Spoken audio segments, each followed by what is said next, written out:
Hey folks, and welcome to the Daily Ratings Weekly Movie News Podcast.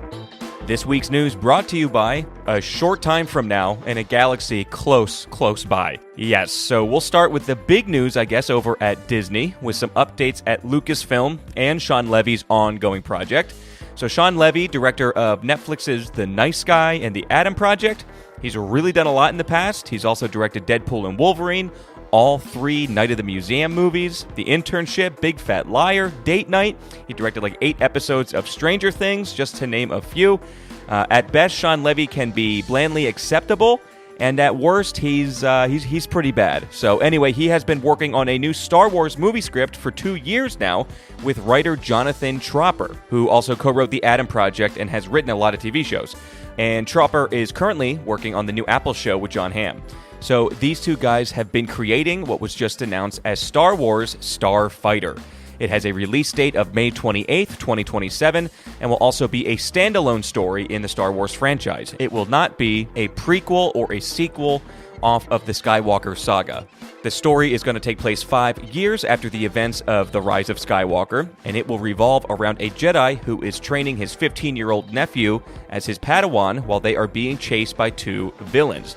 So the star of the movie was just announced as Ryan Gosling. So Mr. Gosling will most likely be that main Jedi and presumably a decent starfighter pilot since it's called Star Wars Starfighter.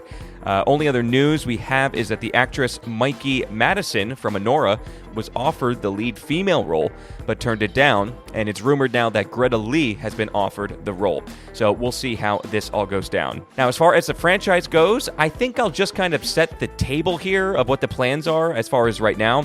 So there were some big announcements in Tokyo this past week because this Star Wars celebration thing was going on. So that had some news like all the Gosling stuff and all. But overall, there are 7 Star Wars projects in development, and I can't quite make out what is brand new news or just updates or stuff that is kind of flat out old news. So again, let me just set the table here and just bear with me. So the very next Star Wars film will come out next year. It's a one-off story called The Mandalorian and Grogu that will be directed by Jon Favreau. There is a Rey-centric story in development that will not be part of the saga and apparently will take place 15 years after the events of Rise of Skywalker. Daisy Ridley is set to star again as Rey, and the film will be directed by Sharmeen Obaid-Chinoy, who is not really well known and hasn't done too big of projects. So anyway, that's scheduled for 2026 as well.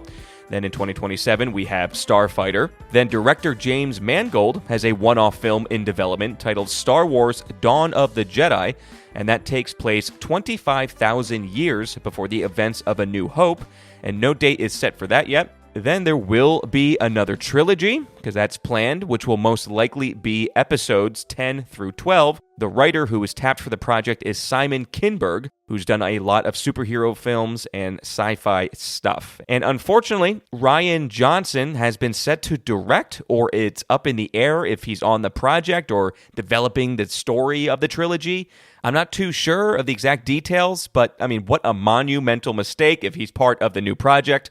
I mean, come on, what are you doing there? Then for the 7th film, Kathleen Kennedy still really wants Taika Waititi to make a Star Wars film and is confident that it will happen. So Taika is just moving super slow on it, but both parties are into doing it. Apparently, writer Tony McNamara has been hired to write or co-write the script. So McNamara has written 2 films for Yorgos Lanthimos, including Poor Things, and he also wrote the Disney film Cruella as well. So interesting guy, but anyway, there we have it. That is the 7 planned Star Wars films in all kinds of stages of development. I don't know whether to be excited or worried or angry, all of the above, or just not care at all. But hey, we've got a lot of Star Wars in the future. We'll see how it all comes out in the wash. But now let's get into some more movie news, folks. So Glenn Powell continues to add projects and is just increasingly becoming the new darling of Hollywood, it seems like. He is now going to be in a new comedy film from Judd Apatow. And in fact, the 2 are co-writing the script together, and it will be a comedy movie exploring the world of country music. Actor Sam Neill has been added to the cast of the upcoming Godzilla Kong movie. The movie doesn't have a title yet, but Sam will be starring alongside Delroy Lindo, Caitlin Dever, and Jack O'Connell.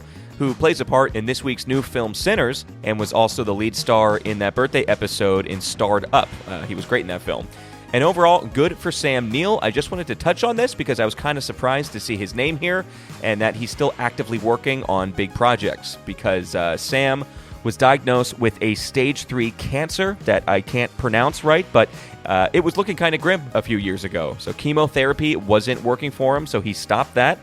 He publicly made comments how he's lived a good life, he's okay if he goes, and when he goes, it's going to be totally fine. But then he did go on some type of rare anti-cancer drug, actually, and his cancer was put into remission for the time being, at least. So, like I said, good for Sam, and it looks like he just hasn't had his fill of big, scary creatures yet. Director S. Craig Zahler's upcoming project, titled The Bookie and the Bruiser, has been pushed back, unfortunately. So Zahler is known for very gritty, very gory in a weird kind of way, and very intense films. He's done Bone Tomahawk, Brawl, and Cell Block 99, and his most recent film was Dragged Across Concrete, which came out 6 years ago now, so we're dying to get another film from him.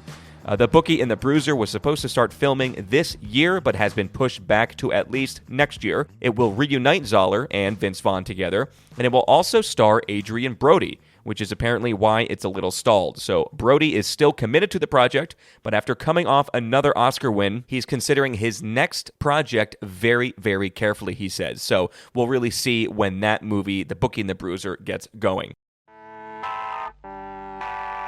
Also in director news, Joseph Kosinski is in talks to direct a Miami Vice movie over at Universal. So Michael Mann made a Miami Vice movie almost 20 years ago now, so naturally just here we go again, one more time around the bend. Kosinski seems to be going for these somewhat big, action, intense films, though. He's known for Oblivion, he did Top Gun Maverick. His latest film comes out this summer, which is F1, starring Brad Pitt. So I can totally see him picking up Miami Vice as well. Famous director Robert Zemeckis has his next movie slated over at Netflix. It's called The Last Mrs. Parrish. It's a story about a con artist who goes after a wealthy couple. That con artist, by the way, in the lead role is set to be Jennifer Lopez. Yes, after the mega streaming hits like Marry Me on Peacock and Atlas on Netflix, we'll see what Jenny can bring to the block this time. Now, it is Robert Zemeckis, so he can miss, but he can also hit majorly. It's going to be written by Andrea Berloff and John Gattens. And just saying, last time Gattens and Zemeckis worked together, they did make Flight with Denzel. So, hey, we'll give it a watch. No date is set for the film yet, but let's see what Jenny and Zemeckis can do together. Okay, let's head on over to the box office for this past weekend. Fifth best at the box office was Warfare, bringing in $4.9 million. So just a reminder, folks, go watch that movie and watch it in a theater, please. Fourth best was The Amateur with $7 million. Third for the weekend was The King of Kings with $17.6. Second was a Minecraft movie, still performing well. That brought in $40.5 million. And the number one movie at the box office this weekend was the new film Sinners, bringing in $48 million, which is a very good opening for a rated R vampire-ish movie. 48 mil, it's pretty good. And by the way, a worldwide total for Minecraft, we're up to $720 million. Coming up this Thursday, Vincent Daly will be watching, rating, and reviewing. We're covering The Wages of Fear and Sorcerer, baby, so get ready. The Wages of Fear was based on a novel of the same name, and that came out in France in 1953.